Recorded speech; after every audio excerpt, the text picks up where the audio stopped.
임영웅이라고 하는 젊은 트롯 가수가 있습니다.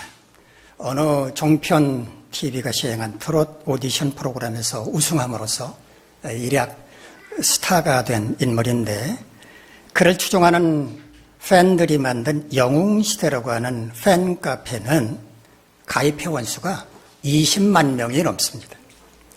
아무리 유명한 연예인이라고 하더라도 팬카페 회원 수가 이렇게 많은 경우는 흔하지 않습니다. 하나금융그룹이라고 하는 기업이 있습니다. 하나은행을 비롯해서 하나증권, 하나카드, 하나캐피탈, 하나생명보험, 손해보험, 하나저축은행, 하나자산신탁 등을 거느리고 있는 금융 전문 기업입니다.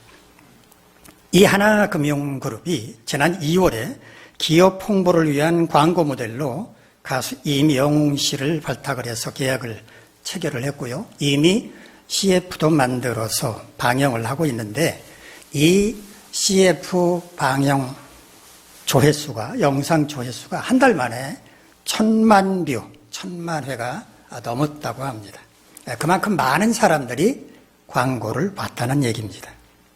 그런데 이 임영웅 씨가 광고 모델로 활동하기 시작하면서부터 하나은행이 아주 독특한 효과를 보고 있다고 합니다. 강남에 사는 70대 하아무개라고 하는 어르신은 이 임영웅 씨의 팬카페 회원으로 활동을 하고 있는데, 최근 자신의 주거래은행을 다른 은행에서 하나은행으로 옮겼을 뿐만 아니라 하나은행에 새로운 예금과 적금까지 새로 가입을 했다고 합니다. 이분은 임영웅 씨의 팬으로서 하나은행을 도와주는 것이 곧 임영웅 씨를 위한 것이 아니겠느냐라고 말했다고 합니다. 임영웅 씨의 이런 열혈 팬들의 움직임에 대응해서 하나은행 측에서도 임영웅 씨의 이미지가 들어간 기념품, 굿즈라고 하죠. 그런 것들을 만들어서 고객들에게 나눠주는 등 적극적인 마케팅 전략을 펼치고 있다고 합니다. 저는 이 기사를 보면서 참 부끄럽다라는 생각이 들었습니다. 왜냐하면 한낱 유명 가수의 팬카페 회원들도 자신이 좋아하는 가수를 위해서 이렇게 헌신하고 희생하는데, 우리의 구세주가 되시는 예수 그리스도의 제자인 우리는 그들만큼 주님을 사랑하고 헌신하고 있는지 돌아볼 때 부끄러울 정도로 부족하다는 생각이 들었기 때문입니다. 우리는 자신이 그리스도인이라고 말하면서도 어떻게 해야 주님께 영광을 올려드릴 수 있을까? 그리스도를 높여드리려면 내가 뭘 해야 될까? 이거에 대해서는 깊게 고민하는 사람 그렇게 많지가 않습니다. 그리스도인이라고 하는 신분이 자기에게 유리하다고 판단되면 적극적으로 드러냄으로써 그 유익을 취하려고 하지만, 불리하다 싶으면 그리스도인이라고 하는 정체성마저도 숨기고 살아갑니다. 달면 삼키고 쓰면 뱉는 선택적 그리스도인, 희생은 하지 않고 영광만 얻으려는 약삭빠른 그리스도인이 아닐 수 없습니다. 인기 가수의 팬카페 회원만도 못한 겁니다. 오늘 이 시간에는 본문의 말씀을 함께 연구하면서 구원받은 우리는 어떻게 살아야 할 것인지에 관해서 생각해보는 시간을 갖도록 하겠습니다. 우리 본문 15절부터 16절까지 말씀 화면을 보면서 한번 같이 읽겠습니다. 시작. 그런즉 어찌하리요? 우리가 법 아래 있지 아니하고 은혜 아래 있으니 죄를 지으리요? 그럴 수 없느니라. 너희 자신을 종으로 내주어 누구에게 순종하든지 그 순종을 받는 자의 종이 되는 줄을 너희가 알지 못하느냐? 혹은 죄의 종으로 사망에 이르고 혹은 순종의 종으로 의에 이르느니라. 우리가 법 아래에 있지 않고 은혜 아래에 있다라고 말하고 있는데, 이 말의 의미가 뭔지부터 설명을 드리겠습니다. 오늘 본문 바로 앞에서 바울은 한 사람 때문에, 아담 때문에 세상에 죄가 들어왔고 그 죄 때문에 사망도 들어왔다고 말하면서 우리는 죄를 짓고 사망에 이를 수밖에 없는 존재였다고 말했습니다. 그런데 하나님께서 우리에게 은혜를 베풀어 주셔서 예수 그리스도로 말미암아 죄의 사함을 받고 의롭게 될 수 있는 길을 열어주셨다고 말했습니다. 이와 같이 우리는 죄에 대해서 죽은 자가 되었고 그리스도와 함께 의로운 자가 되었으므로 자신을 의의 무기로 하나님께 드려야 한다라고 말을 했습니다. 그리고 난 다음에 오늘 본문의 말씀으로 이어집니다. 우리가 법 아래에 있지 아니하고 은혜 아래에 있으니 죄를 지으리요 그럴 수 없느니라. 법 아래에 있다라고 하는 말은 율법의 지배를 받는다. 즉 죄의 종이 되어서 죄를 짓고 살아간다. 그런 의미입니다. 반면에 은혜 아래에 있다라고 하는 말은 복음을 영접함으로써 죄로부터 구원받는 은혜를 누리며 산다는 뜻입니다. 그러므로 우리가 법 아래에 있지 아니하고 은혜 아래에 있으니 죄를 지으리요? 이 말은 우리는 더 이상 율법의 지배를 받지 않지 않습니까? 그러니까 마음대로 죄를 지어도 되지 않은가요? 이런 의미입니다. 죄를 짓더라도 주님이 우리 죄를 용서해 주실 것이니 죄를 짓고 살아도 되는 거 아닙니까? 이 말입니다. 사도 바울은 스스로 질문을 던지고 스스로 대답도 합니다. 그러면 안 된다. 그럴 수 없다라고 말을 합니다. 왜냐하면 우리가 어떤 행동을 한다고 하는 것은 누군가의 종이 되어 그 명령을 따른다는 것인데 만약에 우리가 죄를 짓는다면 그건 죄의 종이라고 하는 의미고 우리가 다시 죄의 종이 되어서 죄를 짓고 산다면 우리는 사망에 이를 수밖에 없기 때문이다라는 겁니다. 그러므로 우리는 마음대로 죄를 짓고 살면 안 된다는 겁니다. 자, 우리 본문 17절부터 18절까지 말씀. 오늘 보면서 같이 읽죠. 시작. 하나님께 감사하리로다. 너희가 본래 죄의 종이더니 너에게 전하여 준 바 교훈의 본을 마음으로 순종하여 죄로부터 해방되어 의에게 종이 되었느니라.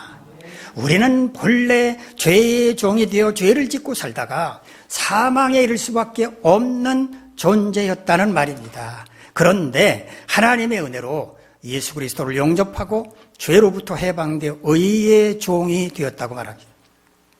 의의 종, 즉 예수 그리스도의 성품을 닮아서 거룩하고 의롭게 살아가야 할 존재가 되었다는 말입니다. 죄를 짓고 살다가 사망에 이를 수밖에 없는 존재였는데 하나님의 은혜로 구원받고 의의 종이 되었으므로 하나님께 감사하리로다. 감사하는 것이 마땅하다. 그 말입니다. 우리 본문 19절에서 23절까지 말씀 함께 읽겠습니다. 시작. 너희 육신이 연약함으로 내가 사람의 예대로 말하노니 전에 너희가 너희 지체를 부정과 불법에 내주어 불법에 이른 것 같이 이제는 너희 지체를 의에게 종으로 내주어 거룩함에 이르라. 너희가 죄의 종이 되었을 때에는 의에 대하여 자유로웠느니라. 너희가 그때 무슨 열매를 얻었느냐?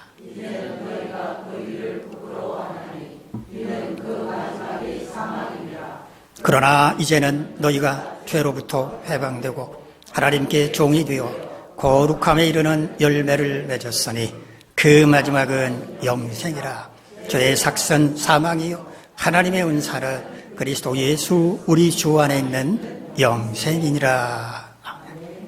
과거 우리가 죄의 종이 되어 살아갈 때는 부정과 불법에 우리의 몸을 내주어 불법에 이르렀고 결국 사망에 이를 수밖에 없었다라는 말을 다시 한번 반복하고 있습니다.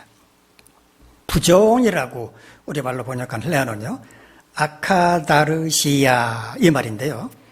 무엇이 아니다라고 하는 부정접도 그리고 깨끗하게 한다는 의미의 가다이로라는 말이 합쳐진 합성어입니다.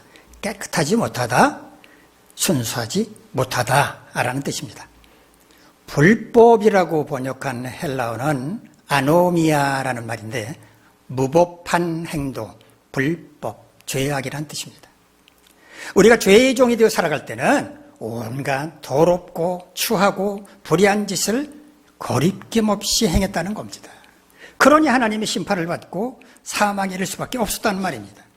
그러나 이제는 죄로부터 해방되어 의의 종이 되었으므로 더럽고 추하고 불의한 짓을 하면 부끄러워할 줄 알아야 한다는 겁니다. 하나님의 종이며 의의 종으로서 우리는 거룩함에 이르는 열매를 맺어야 한다는 말입니다. 거룩함에 이르는 열매를 맺는다는 말이 무슨 의미일까요? 거룩한 사람답게 행동해야 한다는 겁니다. 의의 종으로서 합당하게 살아야 한다는 말입니다. 왜 우리는 온갖 더럽고 불의한 짓을 버리고 거룩한 사람답게 행동해야 하는 것일까? 죄의 삭은 사망이요, 하나님의 은사는 그리스도 예수 우리 주 안에 있는 영생이기 때문이라고 말합니다. 은사라고 우리 말로 번역한 헬레아어는요, 카리스마입니다. 하나님에게서 받은 재능, 은혜의 선물, 축복을 가리킵니다. 우리가 죄의 종이 되어 온갖 더럽고 불의한 짓을 행한다면 우리는 하나님의 심판을 받고 사망에 이르게 될 것이지만, 의의 종이 되어 거룩한 사람답게 산다면 하나님께서 영생이라고 하는 은혜의 선물을 주실 것이라고 하는 말입니다. 오늘 본문의 핵심 메시지는 이것입니다. 과거 우리는 죄의 종이 되어 온갖 추하고 더러운 죄를 지음으로 하나님의 심판을 받아 사망에 이를 수밖에 없는 존재였지만, 하나님의 은혜로 예수 그리스도를 영접함으로써 죄로부터 해방되어 의의 종, 하나님의 종이 되어 거룩하고 의롭게 삶으로 영생에 이를 수 있게 되었다는 것입니다. 그러므로 우리는 이제 구원받은 자답게 거룩한 열매를 맺으며 살아야 한다는 것입니다. 목사를 가리켜서 주의 종이라고 부르는 분들이 있습니다. 심지어 종이라고 하는 말 끝에 님자까지 붙여서 주의 종님이라고 존칭까지 사용하기도 합니다. 이런 분들은 주의 종이란 곧 목사라는 의미라고 생각을 하시는 겁니다. 이렇게 말씀하시는 분들은 말은 주의 종이라고 하지만 목사를 실제로 종처럼 대하지는 않습니다. 그런데요, 어떤 사람들은 목사를 정말 종이라고 생각을 합니다. 주의 종이 아니냐, 그러니까 어쨌든 종이다, 이렇게 생각을 하는 겁니다. 이런 사람들은 목사를 하대합니다. 목사에게서 아주 조그만 흠이라도 발견하게 되면 벌떼처럼 달려들어서 목사가 어떻게 그럴 수 있느냐면서 공격을 합니다. 나는 주의 종이 아니니까, 사실은 자기도 주의 종이면서 나는 주의 종이 아니니까 아무렇게나 살아도 관계없지만 당신은 주의 종이 아니냐, 주의 종이 어떻게 그렇게 사느냐라면서 핏대를 올립니다. 이런 사람들은 목사를 가리켜 자기의 종처럼 말하기도 하고 그렇게 여기기도 합니다. 자기들이 낸 헌금으로 생활비를 받고 살아가고 있으니까 자기들이 고용한 종이라고 여기는 겁니다. 가진 재산을 쏟아부어서 교회를 짓고 개척을 했다면 목사님 덕분에 우리가 이런 좋은 예배당에서 예배를 드리고 있습니다, 신앙생활을 하고 있습니다, 정말 감사합니다 라고 말할 법도 하지만, 그런 말은 고사하고 오히려 우리가 낸 헌금으로 생활하고 있으니까 당신은 우리의 종이야, 만에 하나 여러분이 그렇게 생각을 한다면 제 마음이 어떨 거라고 생각을 하십니까? 물론 여러분 중에는 그런 분이 한 분도 없을 것이라고 믿습니다. 모든 걸 바쳐서 헌신한 목사님을 마음으로 존중하고 더 잘 섬기는 것이 사람의 도리인데 어떻게 그런 마음을 품을 수 있단 말입니까? 라고 오히려 화를 낼 분들이 대부분일 거라고 믿고 싶습니다. 만약에 저를, 그리고 제 가족을 마치 자기의 종이라도 되는 것처럼 하대해도 상관없다고 생각하는 분이 있다면 옳고 그름을 떠나서 그분은 사람의 도리를 모르는 분입니다. 아니, 사람의 도리를 모르는 것뿐만 아니라 정말 구원을 받은 사람인가 의심해 봐야 합니다. 진정으로 구원을 받아 주님의 마음을 품고 사는 사람이라면 그런 말이나 행동을 서슴없이 해서는 안 되기 때문입니다. 구원받은 사람은 어떻게 살아야 합니까? 오늘 본문에서 바울은 말합니다. 거룩한 열매를 맺어야 한다고. 그렇다면 우리는 어떻게 거룩한 열매를 맺으며 살아야 할 것인지 오늘 본문의 말씀 가운데서 그 비결을 찾아보도록 하겠습니다. 첫 번째는요, 우리는 과거에 어떤 존재였는지를 기억해야 한다는 것입니다. 우리의 과거는 오늘을 잊게 만든 밑바탕, 밑거름이 됩니다. 과거라고 하는 밑바탕이 없다면 오늘 우리는 있을 수가 없습니다. 그러나 과거는 때로 기억하고 싶지 않을 때도 있습니다. 그때를 생각하면 숨어버리고 싶을 만큼 부끄러울 수도 있습니다. 때로는 너무 고통스럽고 한에 맺혀 있어서 과거 얘기만 나오면 민감하게 반응을 하고 화를 낼 수도 있습니다. 1959년 6.25 한국전쟁이 끝난 뒤 나애심이라고 하는 가수가 불러서 큰 사랑을 받았다고 하는 과거를 묻지 마세요란 노래가 있는데요. 그 가사를 소개해드리면 이렇습니다. 장벽은 무너지고 강물은 풀려 어둡고 괴로웠던 세월은 흘러 끝없는 대지 위에 꽃이 피었네. 아, 꿈에도 잊지 못할 그립던 내 사랑아, 한 많고 소름 많은 과거를 묻지 마세요. 구름은 흘러가도 소름은 풀려 애달픈 가슴마다 햇빛이 솟아 고요한 저 성당에 종이 울린다. 아, 흘러간 추억마다 그립던 내 사랑아, 얄궂은 운명이여 과거를 묻지 마세요. 저는 이 노래의 가사에 담긴 배경, 속사정은 모릅니다. 그런데 혼자서 이런 상상을 해봤습니다. 갑작스럽게 터진 전쟁은 연인들 사이도 갈라놓았을 것이고 참혹한 전쟁의 보화 속에서 사투를 벌이며 살아가다가 전쟁이 끝난 다음에 극적으로 두 사람이 재회하게 되었습니다. 전쟁 중에 목숨을 부지한다는 게 얼마나 힘든 것인지 잘 알고 있던 두 사람은 각각 지난 과거에 대해서는 묻지 않고 미래의 희망만을 꿈꾸기로 다짐했다는 얘기일 아닐까, 그런 생각을 해봤습니다. 물론 이것은 어디까지나 제 상상일 뿐입니다. 우리의 기억 속에 있는 과거는 자랑하고 싶은 그런 것도 있겠지만 때로는 부끄러워 숨기고 싶은 것도 있을 것입니다. 그러나 과거는 기억 속에 묻어두되 잊지는 말아야 합니다. 왜냐하면 그 과거가 오늘의 나를 낳았으므로 자신이 태어난 그곳을 망각하면 안 되기 때문입니다. 영적으로 우리는 부끄러운 과거를 갖고 있습니다. 구원받기 전 우리 모두는 흉악한 죄인에 불과했기 때문입니다. 죄를 지으면서 양심의 가책도 느끼지 않았고 의롭게 살아야 한다는 생각조차 하지 않았습니다. 왜 과거를 기억해야 하는지 아십니까? 다시 그때로 돌아가면 안 되기 때문입니다. 주님이 십자가에서 흘리신 고귀한 피의 공로로 우리는 흉악한 죄악으로부터 해방될 수 있었는데 만약에 다시 그리로 돌아가 죄를 짓고 살게 된다면 그것은 주님을 배반하는 일이기 때문입니다. 그렇게 하는 것은 자기가 토한 것을 도로 먹는 개와 같은 것이고 몸을 깨끗하게 씻은 다음에 더러운 구덩이에 도로 누워버리는 돼지나 다름없는 것인데 구원받은 우리는 그래서는 안 되기 때문입니다. 여러분의 개인적인 과거사에 너무 얽매여 살지 마시기 바랍니다. 자랑스러운 과거이든 부끄러운 과거이든 과거는 과거일 뿐입니다.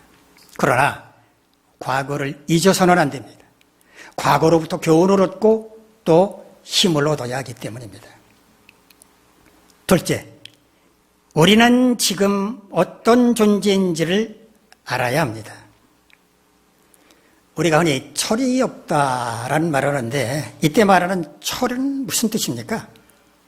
봄, 여름, 가을, 겨울 네 가지 계절을 가리킵니까? 아니면 어떤 일을 하기 좋은 가장 좋은 그 시기를 가리킵니까? 뭐 둘 다 해당한다고 볼 수도 있겠지만 국어사전을 보면 사리를 분별할 수 있는 힘이라고 풀이를 합니다.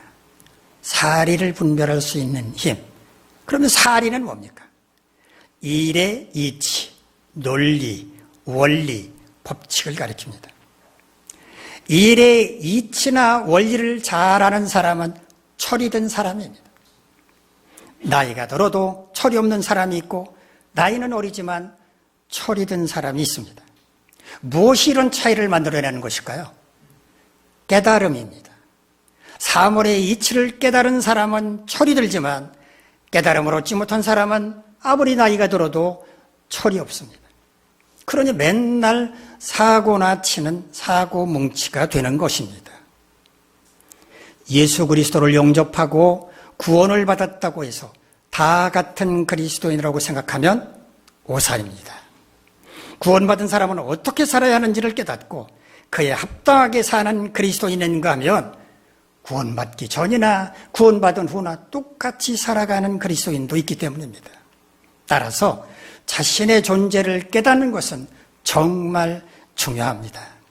자신이 어떤 존재인가를 깨달은 사람은 그 본본에 맞게 행동을 하지만 깨닫지 못한 사람은 그렇지 못한 삶을 살기 때문입니다. 오늘 본문에서도 바울이 강조하지 않았습니까? 자신이 의의 종, 하나님의 종임을 깨달은 사람은 그 본본에 맞게 의롭고 거룩하게 살려고 힘쓰겠지만 그런 깨달음이 없는 사람은 여전히 죄의 종이 되어 살아갈 것입니다. 그러므로 우리는 수시로 자신이 어떤 존재인지를 생각해야 합니다. 나는 거듭난 그리스도인, 거룩하고 존귀한 하나님의 자녀, 죄의 종이 아니라 의의 종이라고 하는 것을 명심하고 그 본분에 맞게 말하고 행동하려고 힘써야 하는 것입니다. 우리 주변에서 일어나는 많은 문제들, 그 문제들이 왜 생겼는지를 분석을 해보면 자신이 누구인지 깊이 생각하지 않은 채 함부로 말하고 행동했기 때문인 경우가 대부분입니다. 여러분께 간곡하게 부탁을 드립니다. 말하기 전에, 행동하기 전에 침 한번 꿀꺽 삼키면서 나는 거듭난 그리스도인이고 거룩하고 존귀한 하나님의 자녀이며 의의 종인데 나는 지금 그에 합당하게 말하고 행동할 준비가 되어 있나? 라고 하는 생각부터 먼저 꼭 하시기 바랍니다. 스스로 이런 질문을 던지고 답을 얻은 다음에 말하고 행동한다면 틀림없이 문제가 생기지 않게 될 것입니다. 셋째, 우리의 미래는 어떻게 될 것인지를 알아야 합니다. 예수 그리스도를 영접한 우리는 죄로부터 구원을 받고 천국에 가서 영원한 생명, 즉 영생을 누리게 될 것입니다. 우리가 구원받은 존재라고 하는 걸 지금 여기서는 확인할 방법이 모호하지만 천국에 들어갈 때 비로소 확인할 수 있게 될 것입니다. 왜냐하면 천국은 아무나 들어가는 곳이 아니라 구원받은 사람만 들어갈 수 있기 때문입니다. 그러므로 영생은 구원을 확증해 주는 사건으로 우리 신앙에 있어서 최종 목표와 같다고 할 수 있습니다. 천국의 삶이 어떤 것인지, 영생이란 어떤 것인지 우리는 정확하게 알기 어렵습니다.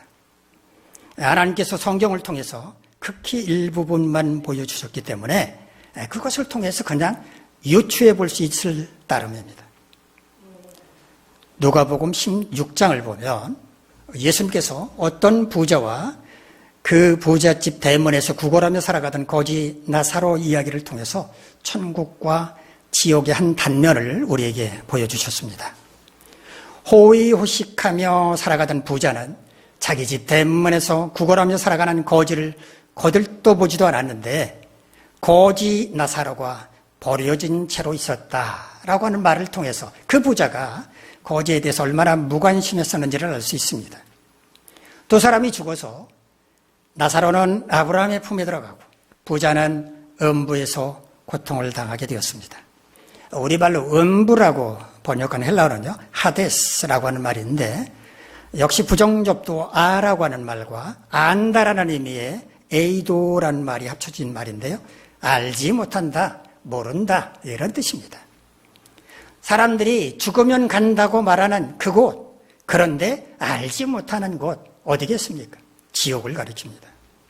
그런데 음부에서 고통을 당하던 부자가 눈을 들어서 아브라함의 품에 있는 거지 나사로를 보게 됩니다. 부자는 아브라함에게 사정을 합니다. 나사로를 자기에게로 보내서 손가락 끝에 물 한 방울만 찍어서 내 혀를 서늘하게 해주시면 안 되겠습니까? 지옥의 불꽃 가운데 있는 게 얼마나 고통스러웠으면 단지 손가락 끝에 있는 물 한 방울이라도 자신의 혀에 묻혀달라고 부탁을 했겠습니까? 그러나 아브라함은 매정하게 단호하게 거절합니다. 아브라함이 거절한 이유는 두 가지였습니다. 부자인 그는 살아생전 자기 말을 위해 호의호식했으니 지옥에서 괴로움을 받는 것이 당연하다는 것입니다. 또 천국과 지옥은 서로 왕래할 수가 없으므로 나사로를 그에게 보내줄 수도 없다는 것이었습니다. 예수님께서 말씀하셨으므로 천국과 지옥은 분명히 존재할 것인데 천국과 지옥은 극명하게 대조를 이루는 것을 볼 수 있습니다. 천국은 땅에서의 수고와 고통을 위로받는 곳이고 지옥은 땅에서 지은 죄로 말미암아 불꽃 가운데서 고통을 당하는 곳입니다. 예수 그리스도를 영접하고 구원받은 사람은 천국에 들어가서 영생을 누릴 자격을 얻게 됩니다. 그러나 그가 최종적으로 천국에 들어갈 수 있느냐 하는 것은 그가 이 땅에서 어떤 삶을 사느냐에 달려 있습니다. 존 버년이 쓴 소설 철로 역정 The Pilgrim's Progress, 이 소설은 그리스도인이 크리스찬이 천국에 이르는 과정을 자세하게 보여주고 있어서 그리스도인이라면 꼭 한 번, 아니 여러 번 반복해서라도 읽어보면 매우 유익합니다. 주인공 크리스천은 십자가 언덕에서 자신의 무거운 죄짐이 스르르 벗겨지는 신비한 체험을 하게 되는데 이때 천사로부터 두루마리 증서를 받게 됩니다. 죄를 용서받았다라고 하는 증서입니다. 이후에도 물론 크리스천은 수많은 유혹과 난관을 만나게 되고 그것을 극복했고 마지막 죽음의 강을 무사히 건넌 다음에 천국문에 이르게 되었는데 천국문에서 두루마리 증서를 보여주시오 라고 하는 요청을 받게 됩니다. 두루마리 증서가 있어야 천국에 들어갈 수 있다는 겁니다. 크리스천은 품속에 고이 간직하고 있던 두루마리를 꺼내서 보여주고 천국에 입성을 하게 됐고 비로소 빛나는 면류관을 받았을 수 있었습니다. 자, 존 버년이 천국 입성 조건으로 우리에게 말해주는 게 뭡니까? 죄를 용서받았다라고 하는 증서, 즉 분명한 구원의 확신과 사탄의 온갖 유혹과 난관들을 끝까지 이겨낼 투철한 믿음입니다. 천국문에 이를 때까지 이 두 가지를 굳게 붙잡고 있을 때 우리는 무사히 천국에 들어갈 수 있다고 말해주는 겁니다. 우리가 천국에서 영생을 누릴 천국 백성임을 깨닫고 이 땅에서 그 신분에 걸맞게 살아갈 것을 다짐한다면 우리는 얼마든지 거룩한 열매를 맺으면서 구원받은 자답게 살아갈 수 있게 될 것입니다. 하나님은 죄의 종이 되어 살아가던 우리를 불쌍히 여기사 예수 그리스도를 영접함으로 죄에서 해방되어 의의 종이 되게 하시고 천국의 영생을 소망하며 살아갈 수 있는 은혜를 내려주셨기 때문에 우리는 하나님의 한없는 은혜에 감사하면서 구원받은 자답게 거룩한 열매를 맺으며 살아가는 것이 마땅합니다. 우리는 어떻게 거룩한 열매를 맺으며 살아갈 수 있습니까? 첫째, 우리는 죄의 종으로서 사망에 이를 수밖에 없는 죄인이었다고 하는 것을 깨닫고 다시 그때로 돌아가지 않기로 다짐해야 합니다. 둘째, 우리는 존귀한 하나님의 자녀이며 의의 종으로서 그에 합당하게 살아야 한다고 하는 것을 날마다 되새겨야 합니다. 셋째, 우리는 장차 천국에서 영생을 누릴 천국 백성임을 명심해야 합니다. 이와 같이 우리의 과거와 현재와 미래를 올바르게 깨달을 때 우리는 거룩한 열매를 맺으며 살아갈 수 있게 될 것입니다. 여러분 모두 과거엔 어떤 존재였고 지금은 어떤 존재이며 장차 어떤 영광을 누릴 존재인지를 분명하게 깨달음으로써 날마다 거룩한 열매를 맺으며 살아가시기를 간절히 바랍니다. 기도하겠습니다. 자비로우신 하나님, 우리 모두 구원받은 자답게 날마다 거룩한 열매를 맺으며 살아갈 수 있도록 도와주시옵소서. 예수님의 이름으로 기도하옵나이다. 아멘. 자리에서 일어나서